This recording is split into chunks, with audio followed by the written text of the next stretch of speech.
Good morning, চলে এলাম আর একটি নতুন ব্লগ নিয়ে। দেখো আজকে বৃহস্পতিবার, সকাল বাজে 9টা।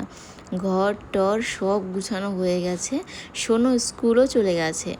তো এদিকে সমস্ত কাজকর্ম শেষ, তবে আমার সব থেকে বড় কাজটা এখনও বাকি আছে। আর এই বড় কাজটা হচ্ছে, আমি আজকে এখনও স্নান করিনি, যেহেতু বৃহস্পতিবার পুজো করতে হবে, তো ঠাকুর ঘরে অনেকটা সময় লেগে যাবে বলেই আজকে স্নানটা দেরিতে করছি। আর স্নান না করে নিজেকে তো কেমন যে লাগে, মুচি মুচি একদম, সত্যি কি বলবো। যাদের সকালে স্নান করার অভ্যাস, তারা যদি সকালে স্নান না করে কেমন লাগে তারাই শুধু বুঝবে ব্যাপারটা। তো দেখো আয়নাটার কী অবস্থা করেছে শোনো। তো যাই হোক, এই যে স্নান টান করে এলাম, স্নান টান করে একদম পুজো দিয়ে এসেছি। আজকে চুলটা ভিজাইনি, আগের দিনে চুল ভিজিয়েছিলাম, মানে শ্যাম্পু করেছিলাম যেহেতু, এর জন্য। ওই দেখো কত জামা কাপড়, এগুলো সব মেলে দিতে হবে এখন। তো দেখো এখন আমি জামাগুলো মেলতে যাচ্ছি।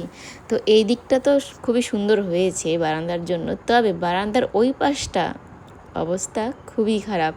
তোমাদেরকে দেখাচ্ছি না, তাই না দেখলে তো বুঝবেই না তোমরা ওখানে কি অবস্থা হয়ে আছে।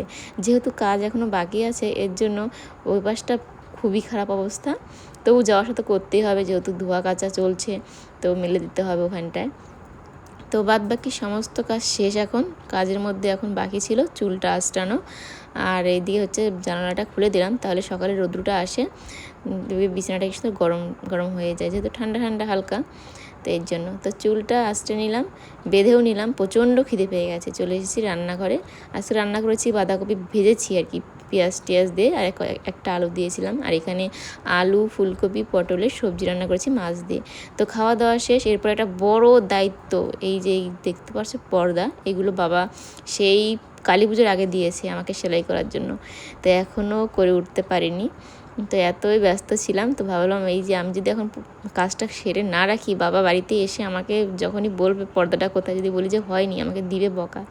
এই জন্য আজকে একটু সময় বের করে নিয়েছি, বের করে এই পর্দাটাকে সেলাই করে দিচ্ছি। আসলে এটা ওই নতুন দোকানে সামনের দিকে লাগাতে হবে, মানে রৌদ্রের তাপে না বিস্কুটগুলো সব নষ্ট হয়ে যায়, এর জন্য যাতে রৌদ্রটা না লাগে, এই কারণে। আর এরকম পর্দা ভাবছি আমাকেও নিতে হবে। আমাদের বাড়ির যে বারান্দাটা দেওয়া হয়েছে সেখানে আর কি আশেপাশে বাইরে থেকে দেখা যায়, সেটা ঢাকার জন্য এরকম পর্দা নিতে হবে, তাহলে আমার ভিডিও করতে সুবিধাই হবে। তো এই কারণে আর কি দেখো সেলাই করা হয়ে গেছে। তারপরে সোনুও চলে এসেছে স্কুল থেকে, ওকে স্নান করিয়ে খাইয়ে টেয়ে দিলাম। এখন দুজনে মিলে ঘুমাবো। প্রচণ্ড ঘুম পাচ্ছিল, সকালে সেই উঠেছি, শীতের দিন উঠতে তো ইচ্ছে করে না, তবু উঠি, কী আর করা যাবে, মেয়ের স্কুল আছে বলে। তো চলো আজকের মতো ছোট্ট মিনি ব্লগটা এই পর্যন্ত। ভালো লাগলে অবশ্যই একটা লাইক করে, নতুন হলে চ্যানেলটি সাবস্ক্রাইব করে পাশে থাকো। দেখা হবে নতুন একটি ব্লগে। সবাই ভালো থেকো, সুস্থ থেকো, টাটা।